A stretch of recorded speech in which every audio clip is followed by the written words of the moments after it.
In that moment, I knew that I couldn't be with a man who was like, put away your emotions, but take off all your clothes, please. Hi, friend. Welcome to the Big 4-0. I'm Stephanie McLaughlin.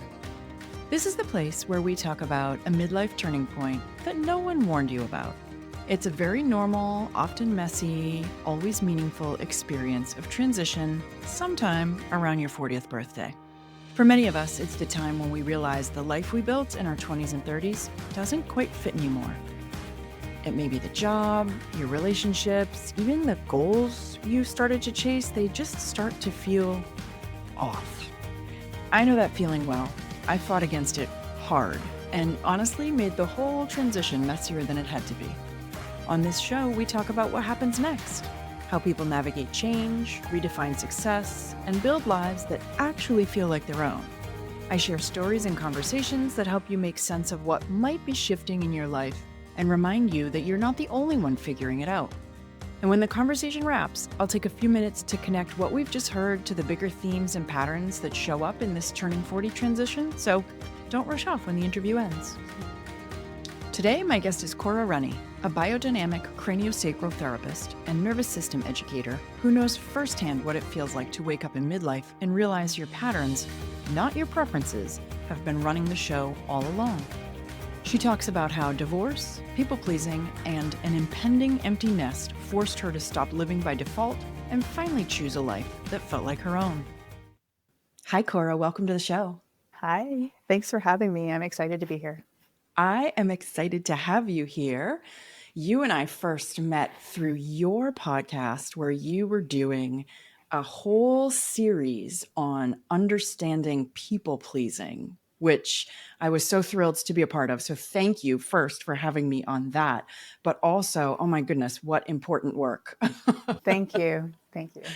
The people-pleasing comes up occasionally, but regularly enough in some of these conversations about the messy middle and this midlife transition somewhere around age 40. I feel like this is a time where people finally realize that about themselves, that they're saying yes to things they don't want to say yes to, that they're trying to make people happy and not making anyone happy and things like that. That seems to be something that happens at this time of life. Yeah. Yeah. Yes. But today, and I don't know if that's foreshadowing or not, if this has a place in your story, but today I want to talk a little bit about you and about your midlife transition, which has a couple of really interesting parts. So let's start at the beginning where we always do. Tell me a little bit about your background and kind of the forces that shaped you into who you were when our story begins, which for you is in your mid-30s. Yeah. So the forces that shaped me, well, I had a lot of ideas about that now that I've gone through it. But so who was I? I was a people pleaser, but I didn't know it at the time. I just thought I was, very nice and a really good student, a really good employee. I was in the military, which is kind of, nobody would have guessed. But that's how I met my husband. So when you talk about the story beginning in my mid-30s, he and I divorced when I was 36. Mm-hmm. And you'd been together a long time at that point. Yeah, because we were babies in college when we met. So we had been together for 18 years. And I think looking back at it, the way I frame it now is that we both had this ideal of what life and marriage and partnership was going to be. And we both fit the picture of each other's ideal really well. But then real life happened. And neither of us had the self-awareness or the ability to communicate. We were both conflict avoiders, like to the max. So I ended up leaving the military, but he was still in the military. So we lived the military lifestyle. So moving around, so uprooting every 4 years and relocating and all of what that entails, like losing an identity and finding family and just all of those things. We had a miscarriage and struggled to really relate to each other through that experience. And then 2 other babies and the postpartum and all of the things that entails. He did a tour in Afghanistan and I ended up being a single mom for 2 years in a city that I was brand new in. So just lots of life happened to us in that time. And we just kept plowing on these parallel paths, but not connecting together. So in circumstances that could potentially allow people to grow closer together, we ended up just growing further and further apart. And so when our marriage ended, it surprised everybody.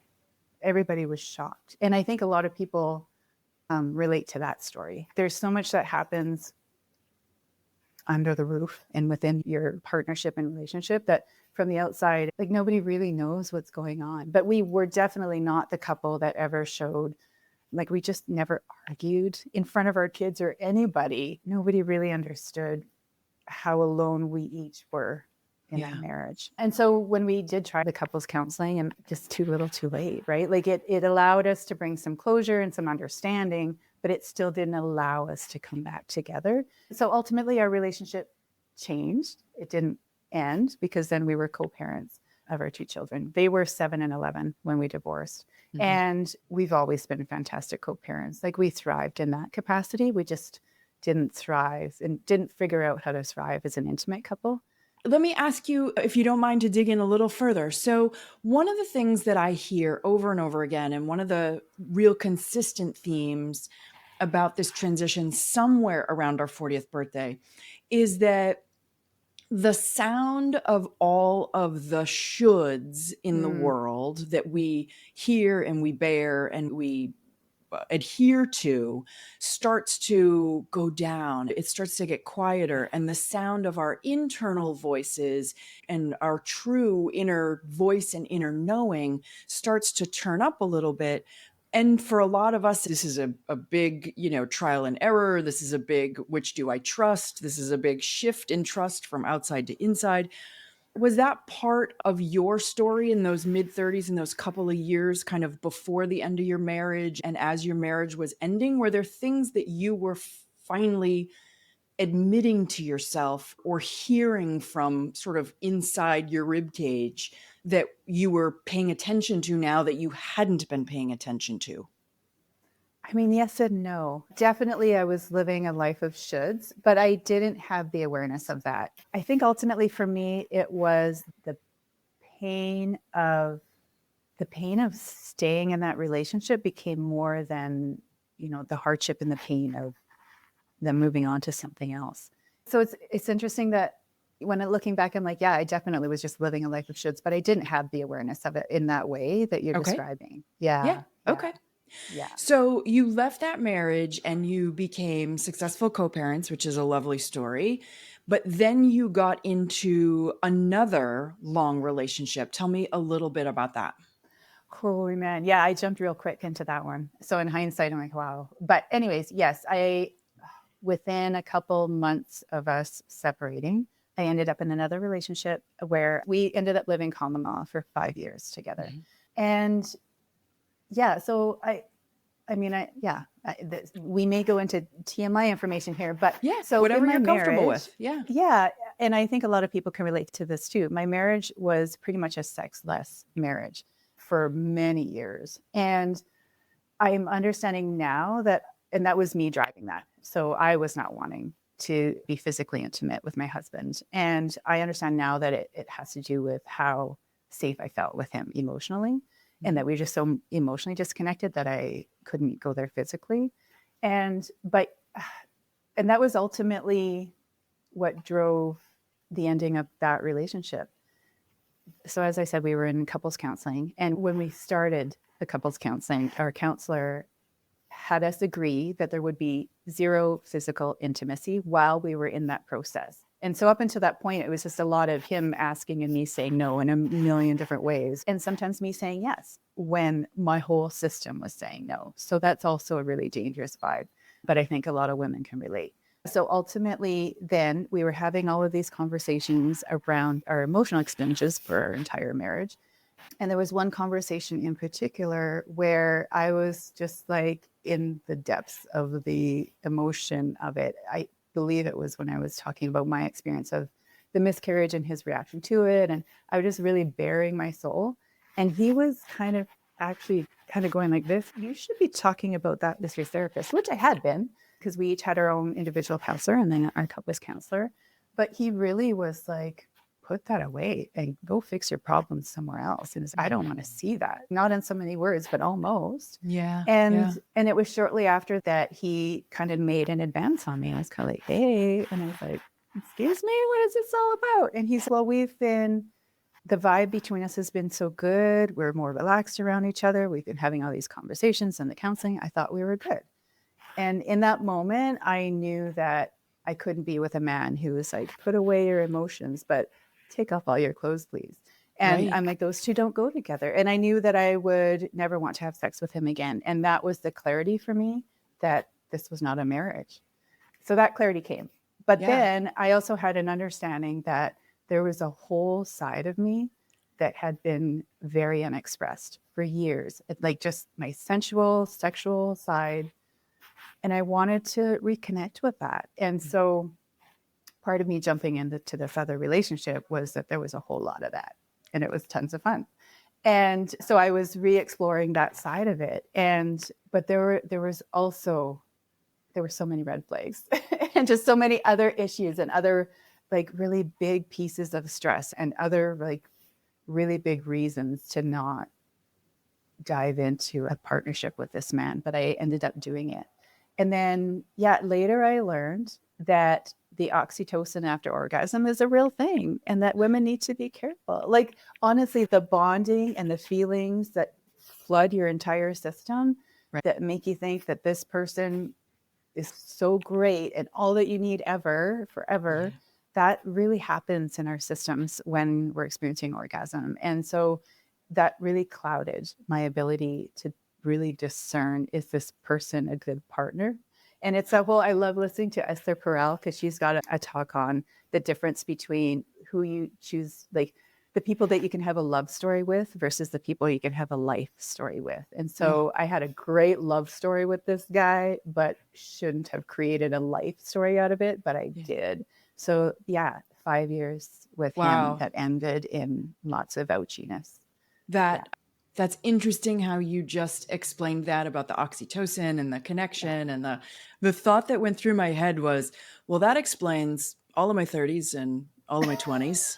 Okay. I don't think women really get it, but also it's like, how do you really just not enjoy another person and wait the 3 months or whatever it is that they recommend waiting? I still, even with that knowledge, I still don't know how to withhold.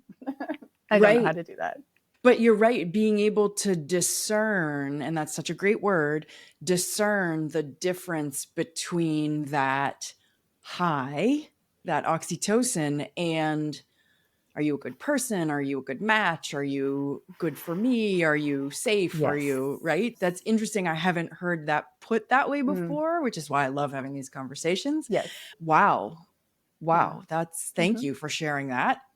And so you said the ending of this relationship was pretty bumpy.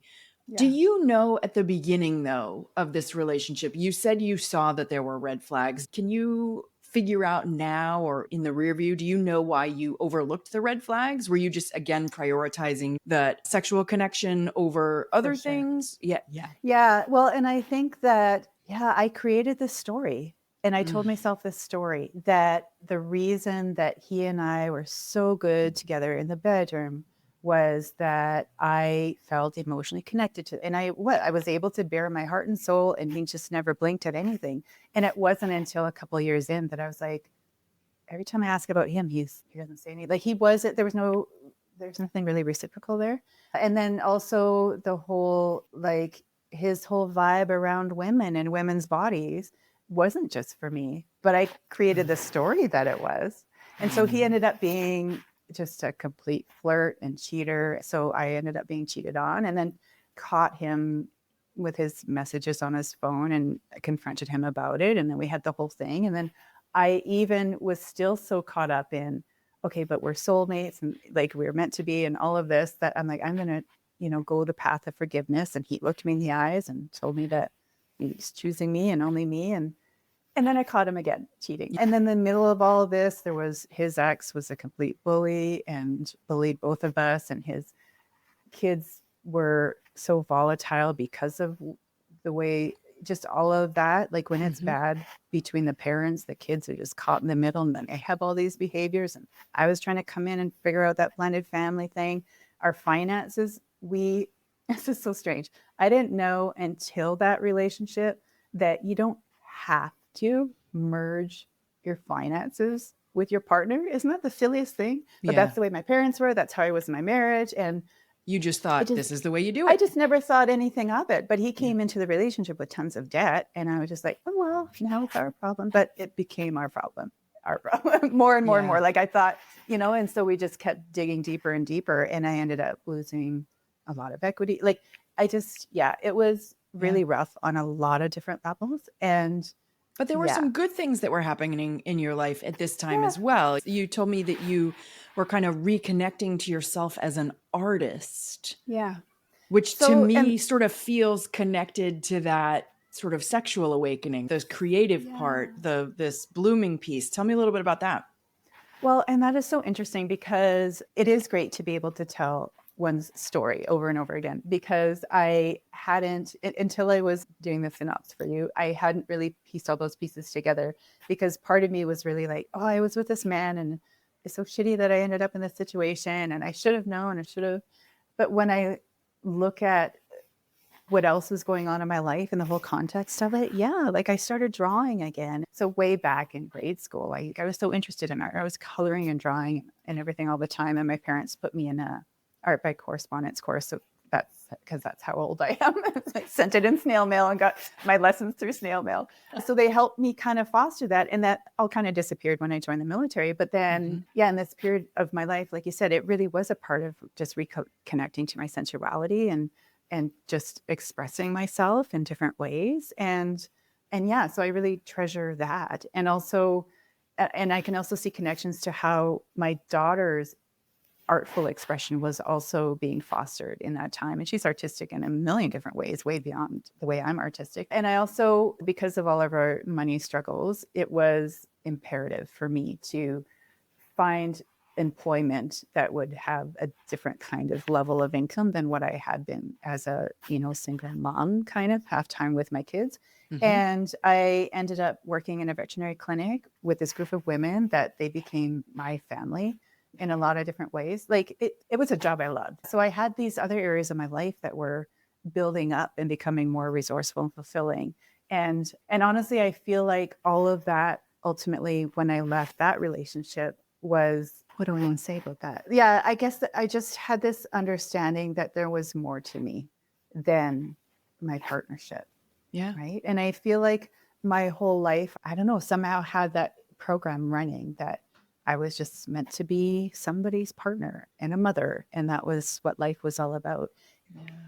One of the things you said to me when we were corresponding was, and this was so beautiful.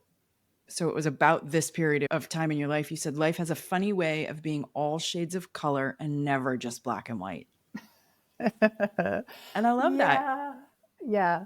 And you know what? That was kind of my thought about myself when I left my marriage. So he was a man that was very, everything's black and white, right or Mm-hmm. wrong. People are Mm-hmm. either smart and logical or they're a complete idiot. That was Yep. just how he saw life. And when we were first together, I think that's what, so as a people pleaser, I think that's what I found really attractive about him is that he just had such clear opinions on everything. And when somebody's like that, it's really easy to know where you stand. And it's really easy to fit into what's going to be accepted. It's probably really easy to figure out how to make them happy too. Yeah. How to Yeah. please them. You don't have Yeah. to wonder. They've made it very clear. So talking about the people pleasing, do you know where it comes from? Is that something you picked up in childhood? Where do you think that For sure. where do you think that seed got planted and why? Yeah. Yeah. So doing the summit, I became really clear on that just because of all the amazing people I was able to interview. And yeah, it's really a nervous system response that happens probably even like when you think about attachment theory and bonding to our caregivers. I believe it starts then. It has to do with being a wee little mammal baby with our little social animal nervous systems that require connection to a caregiver for survival. And so if there's any sense of disconnect that's not then repaired, our little nervous systems just start spiking in distress and overwhelm. So that's where it starts, is my understanding. So even my birth story, for example, in the 70s, my mom, there was some difficulty during birth where she was hemorrhaging, and they whisked me away off into a nursery, which was even a different floor of the hospital, which I think is normal anyway. But I think I was there for an extra amount of time before she held me, because she had all kinds of blood transfusions and all kinds of things. So she actually told the nurses, she said, I don't want my baby with all these things attached to me. Wait till all this is done. So yeah, just in those moments, I think not being held gives some kind of feedback to our nervous system. Yeah. And so one of our survival responses is the fawning response, where we just kind of go out of our way to be or do or behave in the way that's going to be accepted by somebody else. So it's like we try all these things to figure out what's going to work to have the caregiver want us around. And that just keeps running in our systems. And it's something that gets reinforced because of some of our cultural and societal influences, just behaving and being quiet and being nice. And like all of those behaviors get really rewarded. So that gets rewarded, but also in our nervous system, whatever defense mechanism works is what the nervous system will default to again in the future. Right. So if fawning worked before, it's going to work again. And if it's something that you're never aware of or never able to tend to what's actually happening in your nervous system in terms of how we feel safe with other people, it just perpetuates. And so, yeah, fast forward then at some point in my dating life, I'm in therapy, and my therapist is like, your partners are being chosen by your nervous system. Your fawning response is choosing your partners for you. And I was just like, what? Because I really thought I was being conscious about making different choices. Right. Yeah. Yeah. Yeah. So that fawning response is really, so to your point, just following up on that, our systems, our little, lizard brains try different things to reconnect, to create that connection. And whichever ones create the connection are the ones that end up turning into patterns. And so whether it's acting out or whether it's being a good girl, whichever version of it, and those patterns they are so subconscious. They are so out of our awareness that we don't even know we're doing these things, which makes it hard to find them, to identify them, and to change them, to fix them, because they are so ingrained and, just baked into our programming, we don't even know we're doing it, right? It's like the old thing, your silly uncle or like takes your hand and says, stop hitting your head, stop hitting your head, stop hitting your head. But he keeps hitting your head with your hand. I'm not doing it, but it just keeps happening. Yeah. So you come out of this relationship, you're in your early 40s, you're like 42, and you spend like the next 5 years, and you've just kind of touched on that, dating, getting into therapy, learning some of these things about yourself. And then coming into your late 40s, your youngest was going into the last year of high school. Yeah. Yeah. Which also probably sets off alarms, right? It totally did. And for me, that was my awareness of, I have a big transition coming up. So for me, it was that impending, I'm going to be an empty nester in less than a year. And whoa, what does that mean? So for all intents and purposes, I had gone from being a full-time mom up until like my kids were 7 and 11. And then it was like, I was a mom half of the time, but not really. Like you still always have mom brain. But I just had this awareness that when he graduated and left to go do his life, my daughter was already off university. I knew there was going to be this sort of, what now? Like panic was starting to set in. What now? Yeah. Something else needs to take the place of that energy. But it was also just a sense of not just now I'm going to be a mom of something else. Like I knew it wasn't that, but it was almost like, who am I? Well, now I have to live my life. Which I'm like, well, maybe I'm a little bit too codependent in my parenting that I was living my kid's life. But yeah, like totally, like now there's got to be something like this whole new chapter of life in front of me, that what was I going to do? Who am I now is what it felt like. Yeah. So then that was what I was tackling in therapy. It's a real blank slate moment, Yes. right? Where from the time you were 20, there were always pieces on the board that were part of what you were doing, right? You had a husband young, and you had kids young, and had a divorce, and you were co-parenting. There were always pieces on the board that you could build around. And yet at this point in time, you're looking down the road and seeing all the pieces swept off the board. And I understand, right? The kids are still on the side of the board. You're always going to be a mom, but they're on their own. They're, mostly self-sufficient. So this is another thing that I see all the time in these conversations, is that conversations of identity come up, whether it's I'm leaving the job I've been at for 25 years, or my kids are graduating, or, coming up to 40. There are some people who think I always thought I'd have kids, but it just doesn't look like it's going to happen. Right. So the things that we think about ourselves start to shift. The other piece about this is that for most of this time, we place our identity in things that are outside of us versus things that are inside of us. And that means that things can be taken away. They can go without our consent, right? You were a wife and then you were divorced. You were a mom and then you were only a part-time mom. Identity is a big piece in this midlife shift of figuring out, who am I? And you're right with that blank slate piece, because, and I hadn't thought of it this way, but it really did feel like the first time in my life that I made a choice, which is kind of silly. Like, clearly I chose to go into the military, but not really. It just felt like the next step. I was in Army cadets and then found out there were military colleges where the military pays for your education. I didn't have the funds to pay for university. It just seemed like a normal next thing. And then met the guy there, and then he proposed and I said yes, but it just felt like the next thing. Like, all of these things felt like, even the divorce, it felt like it wasn't a choice. It was the next step. It's very interesting. But this was a place where it's definitely like, there's something here for me to make a choice, not just follow a step. It felt very different. And I just want to pause and point out how profound that statement is, because you said earlier that you didn't really feel like your life was necessarily run by the shoulds.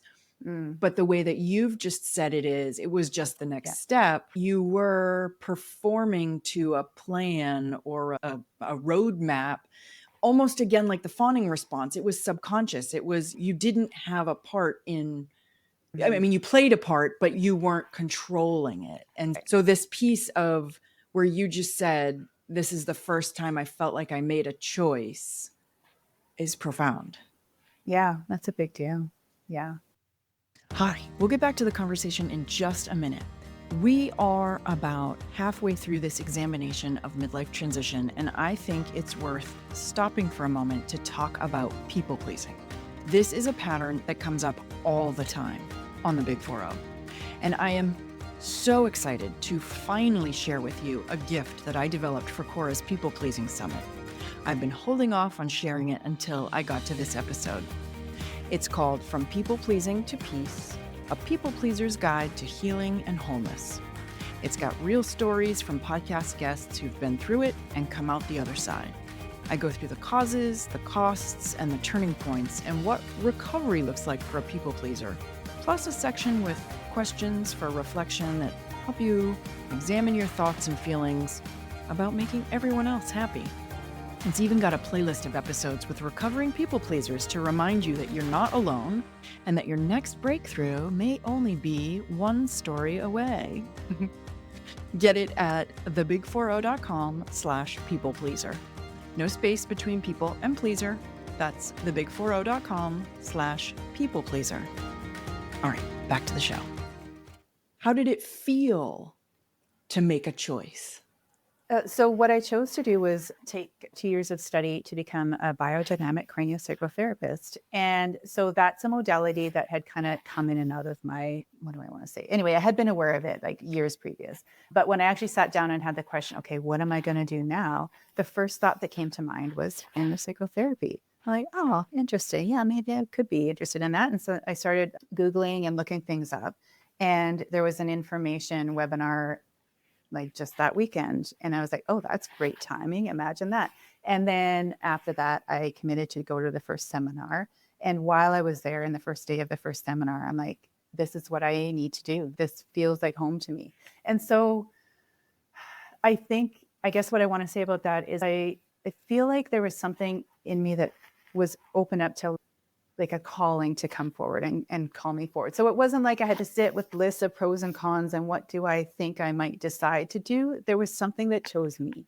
So even though I was making a choice, like it opened up this other way of kind of being and interacting and having something else come and express through me in a completely different way. Like it wasn't cerebral, really. Well, and I just want to go back because earlier I mentioned that one of the things we see at this time of life is the volume on the external and the shoulds and the check boxes being turned down and the volume on our internal voices being turned up. And you didn't use the same language, but you just said exactly the same thing, right? You Totally. cleared everything else away and made space for the way you described it as you were being called to it. I'm sure you could also describe it as you finally listening and trusting when something grabbed your heart and soul and said, we need to do Yes. this, where 15 years before you might have said, well, I can't because. So you did just illustrate that magnificently, the way that you said, it was a calling and something that you couldn't not do. That's amazing. It's beautiful. Mm-hmm. Yeah. Yeah. And it's definitely also the difference between when yeah. So when your nervous system has like threat responses running, that's where it's like the no brainer. You just kind of fall into what I guess that's the feeling of your nervous system choosing things for you. And then versus what you were just talking about, heart and soul, there's a difference when your heart is actually leading you, even though I thought my heart was leading you because I was looking for love like the whole time. But there's a different, yeah, the actual heart of your like purpose and your just self-expression. Yeah, it's different. Okay, so I want to talk a little bit about this. This has only come up in a handful of conversations.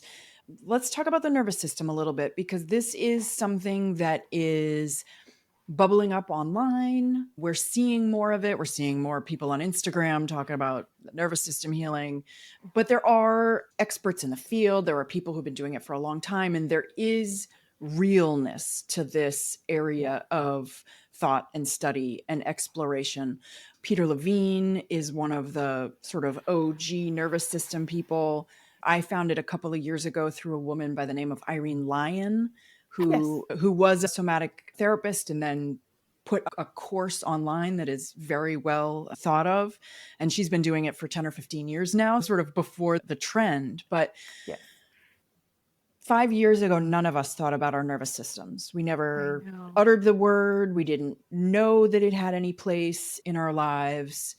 And I think there's a sort of burgeoning understanding in a sort of common cultural way of the fact that nervous system can at least affect us. Yes. Some people believe Yes. more, believe less, it's fine. But tell me a little bit about those years when you were in therapy and learning about your nervous system. Tell me how that kind of dawned for you, your understanding of it, your understanding of the role it played in your life. What kind of, and I'm not asking for nitty gritty, but like what kind of things were you doing with your therapist that were a part of that? Yes. So it's two separate things that were happening at the same time in my life that were supporting my healing. So I had my therapist that I was working with, and she was the one that introduced me to the idea of the fawning response. And we were talking a little bit about manifesting, but I was like, wait, because I'm like, but I know I have trauma. And she's like, oh, she's like, yeah, you can't manifest anything unless your nervous system is regulated. And I was like, like all of these, I'm like, that's interesting. And so at the same time, I had started the training in biodynamic craniosacral therapy. And it's a modality that's really about nervous systems talking to nervous systems. So as the nervous system of the practitioner is really regulated and grounded, and then you're touching into the client's body on the table, and their nervous system is able to co-regulate. And that's how we're designed as human beings. The other thing about that therapy is that the practitioner is really listening to what the body is expressing in that moment. There are many modalities out there that, of course, are also beneficial, but are making adjustments to the body, or like using certain protocols. Like, oh, you have migraines. The protocol is we do this to your body, and not really acknowledging that every individual is so unique and complex, and that there might be different priorities for their specific body in that moment of time with that particular practitioner, all of those things. So there's a whole other level of safety that gets communicated to a person's system when the person touching does not have an agenda or intention of making anything change. Mhm. So there's no intention of fixing or getting rid of. It's really just meeting whatever stories in the body that hasn't yet been met or expressed. And often the person in the body has never met what hasn't been expressed. Like how just that element of how we're pushing away our own experiences or parts of our experiences that we've been taught are too overwhelming or just aren't acceptable. And so we dissociate within ourselves from our own actual lived experience. So, anyway, that's a lot to say. What I learned about the nervous system was more about what I learned about safety. But that's the important part, is that the easy way to say it is to talk about it in terms of nervous system, because people are understanding it now, that a nervous system under threat, or that's perceiving a threat or feels it's in danger, is going to go into fight or flight or freeze or fawn. Like, we have all these things, but there's an understanding that if the body is feeling that there's danger, it's doing something. And the other side of that equation that doesn't always get talked about is that when the body is geared up for fight or flight, it is it's devoting its resources to the things that might help it deal with the threat. Mm. And so in the real physiology of it, and I'm not a nervous system expert, but that means that blood is now flowing to your external muscles so you can run or fight, and it's flowing away from your digestive system, for example. Like, just different things are happening. Yeah. But in the big picture context of it, if our system has energy devoted to deal to a threat, that energy is not available for healing. And we're meant to flow in and out of all of those nervous system states Right. really responsively, like just in response to what's happening in our environment, moment to moment. It's just to be like, to feel oh, there was a weird noise, there's agitation. Oh, I can turn and see that, oh, it's that, now I'm safe. And then your system comes back down. And our systems, unfortunately, are almost always in threat response. And Yeah. Yeah.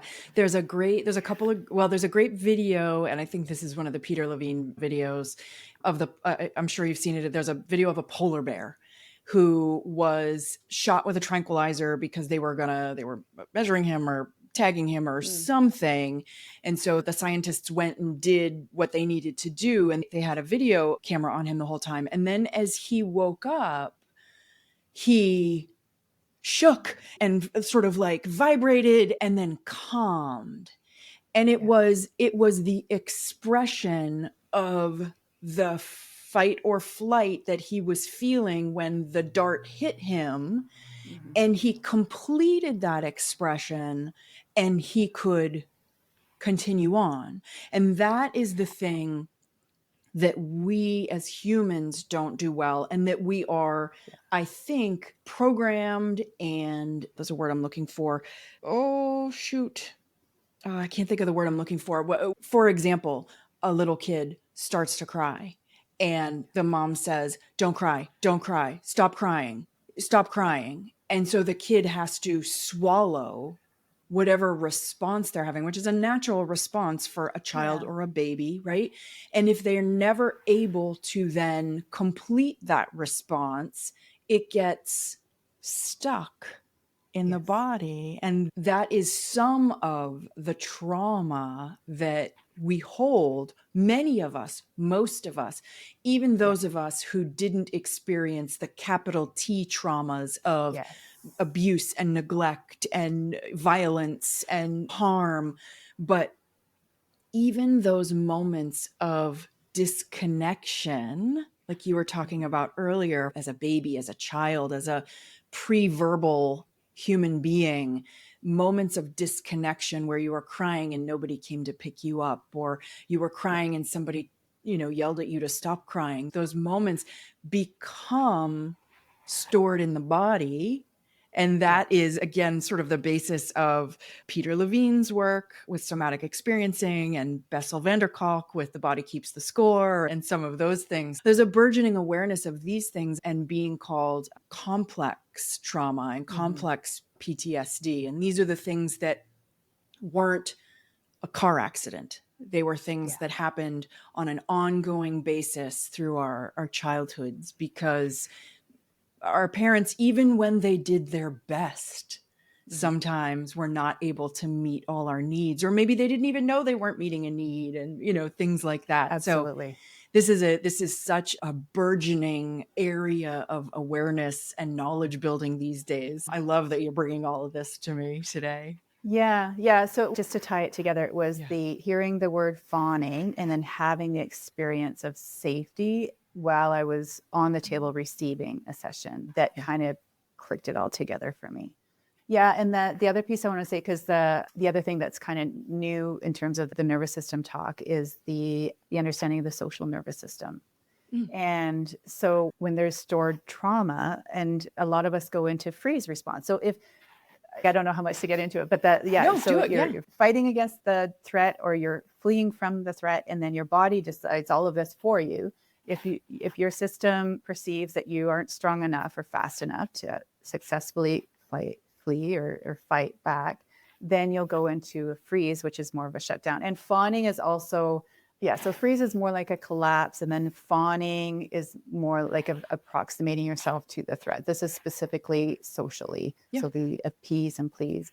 But when our systems are frozen, there's a part of our social nervous system that actually shuts down. There's a whole lot of talk these days about functional freeze, how we're actually carrying a lot of freeze in our systems, but we can still function in society. Like, our systems are kind of amazing and brilliant that we can still do that, even though it's pain causing.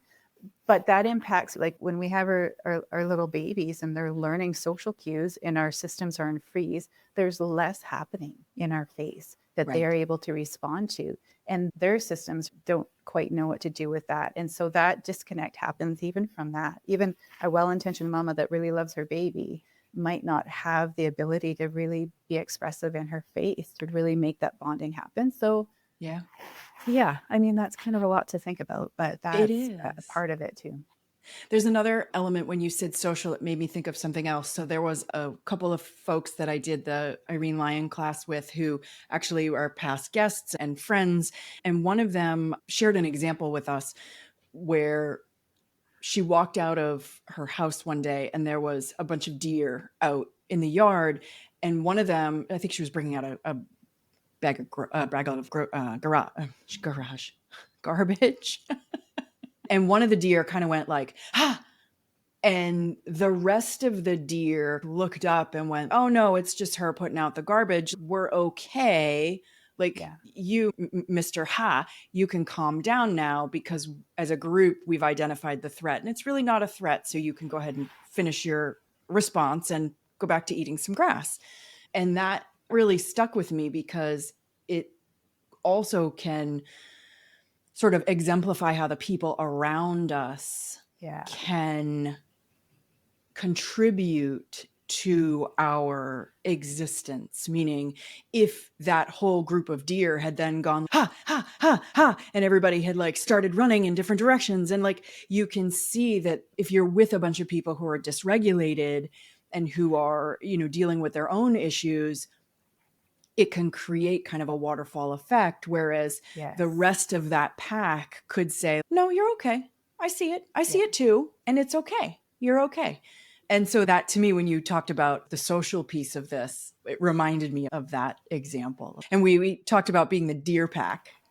Yeah, we sure are, right? Because when people talk about hurt people, and trauma begets trauma, Yeah. But then the rest of the equation is just as that story explains, is like a regulated nervous system begets a regulated nervous system. And that also speaks to my group of people pleasers. Like there is a system running and we're like, well, we just care so much about the experience of others. But honestly, to have the best and greatest and deepest impact on another human being is really tend to your own sense of safety and resource and resilience. And yeah, working through the big T, little t traumas and all the things that are held in your system and held in your body. That's honestly the quickest, fastest, most effective way to be a really positive impact on the people around you that you care about. Just the more okay you are with life and the way life is dealing with you and showing up, then the more you can help the others around you just be okay with whatever shows up in them and their lives. So that's really the key, I think.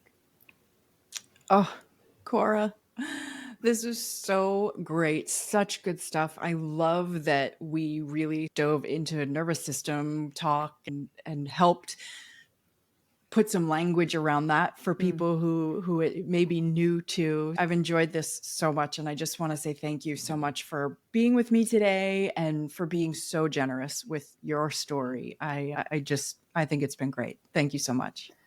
Thank you so much. Just thank you for the invitation to be here and to be able to share my story. And it is great to be able to share it and even just to have you kind of reflecting different pieces back to me help me even have a few more ahas about my own narrative and my own past. So thank you for that. Thank you. Oh, you're welcome. Thanks so much for listening today. Cora was lovely enough to share a special offer for Big 4O listeners to access her Understanding People Pleasing Summit, which features more than 30 experts talking about people pleasing, including me. She's giving Big 4O listeners a $40 coupon code, bringing her $97 VIP offer down to $57 just for you. You'll get lifetime access and unlimited replays of all her recordings in both audio and video, and some other goodies as well. So check out the speakers in the package at the following link: summit.craniowithcora.ca/VIP-upgrade.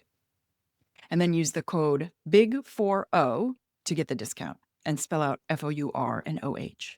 I'll put that all in the show notes in case you have something in your hands right now or you're out in the world. You can always come back and find it there. And I'll link my people pleasing gift down there as well. All right. I'm going to skip over people pleasing in my reflections today because I've got enough to say that I want to tackle it in a solo episode. So keep your eye out for that soon. But there were two other things that Cora talked about today that I think are worth highlighting. And the first is this: it's possible that your nervous system is making decisions for you and you don't even know it. This is both sneaky and profound because it provides a really interesting lens through which to reconsider patterns in your life. Cora's therapist was the one to tell her your partners are being chosen by your nervous system. It was not something she could see from inside the building. She totally thought she was making conscious decisions about choosing her relationships. But this nervous system lens is profound because it totally reframes repetition. Once you open that door, you can stop asking, what's wrong with me? And why do I keep picking the wrong people? And why can't I learn my lesson? And these are all questions that I have asked myself ad nauseum in my late 30s and early 40s. Nope, in my late 30s, because I met my husband when I turned 40. I finally did learn that lesson. But then you can shift to different set of questions. What is it that I'm defaulting to under stress? What is resonating for me? If I ask a question, what do I hear from inside me versus what my brain thinks I should do? Because it's when we get into this transitional phase, sometime around our 40th birthday, plus or minus, many of us start waking up to the patterns we keep repeating in relationships, in careers, friendships, even parenting. We finally realize that the things that we're not happy with in our lives are patterns. And once we do that, we can start to figure out how to unravel the pattern. And that puts you in the driver's seat of your own life, which really explains Cora's quote, "It really did feel like the first time in my life that I made a choice." And I hope you take that as a positive, something to be hopeful about if you're struggling with patterns in your own life. Because patterns, by definition, can be interrupted. They can be changed. You are the boss of you. And once you see that, something else becomes possible. The first step is identifying the patterns because you can't change what you don't know or can't see. But once you understand even a little bit about the internal wiring that shaped your circumstances, you can begin to change your circumstances. Once you get that your nervous system might have been making this decisions on your behalf, you can understand that living by default often feels like agency, but it's actually a pattern. And that segues really nicely into the second thing I want to point out in my conversation with Cora, and that is how she shifted from living by default to living by choice, because this is such a classic Big 4-0 theme. Let me go back to what Cora said about choosing to spend a couple of years studying to be a therapist. She said it was, and I quote, again, the first time in my life that I made a choice. So yeah, that's the profound part. But the sneaky part is that everything before that felt like it was just, quote, the next step. Almost like it was ordained or predetermined. And it's not that she was sleepwalking through her life. She very much was not. It was more that she was taking the path of least resistance through the decisions she was making. They were all very easy shoulds to accept. Going to the military, her marriage, having kids, even her divorce and the rebound relationship, she sort of said felt like the next right step. And this is where I want to bring in any number of my past guests because they have also had that same exact realization. Not that they made quote unquote bad choices, but that they were moving along a track. They were following a blueprint that they had internalized versus making their own choices. They may have felt like your own choices, but they were very likely echoes of what someone older or wiser said to you once that got stuck in your head, or what the culture said that you should be doing. So when that inflection point arrived in front of you, the choice that had been bubbling in the corner of your mind felt right. It felt smart. It felt good. But it was really a reflection of what someone older and wiser thought would make you happy, healthy, secure, and safe. And realizing that can sting. Very few of the people I've spoken with about midlife transition had the balls at 17 or 22 or even 30 to say, I don't care what you think I should do. This is what I want to do, or this is what my gut is telling me to do. And that reminds me of something that the comedian Taylor Tomlinson said in one of her specials. I think it was her first special. She says, in your 20s, you have no intuition and no instinct. You can't make decisions, only mistakes. And that's why you're thin in your 20s, because you don't have a gut to listen to yet. And I mean, she's not totally wrong. It takes a lot of us a while, some of us a long time, to realize that A, we're unhappy, and B, what's making us unhappy, and C, what the ever-loving heck we're going to do about it, and D, where we're going to find the guts to actually do it. But that's one of the big things that happens during this transitional phase. We finally start figuring some of that out. And to Taylor's point, we may finally start tuning into our gut, whether we grow one or just start listening. You may not have chosen how your patterns started, but once you realize they're there, you absolutely get to choose whether they continue. I'm not saying it's not going to take practice, but you get to choose. All right. Next time, you'll meet Zoe Sharif, who talks about the science behind human connection. She uses data and psychology and emotional intelligence to rethink how we look at love. And really, it's all based on her own experience, where she hit rock bottom at 33 and then slowly rebuilt her life from the inside out. I'll see you next time. The Big 4-0 podcast is produced and presented by Savoir Faire Marketing Communications.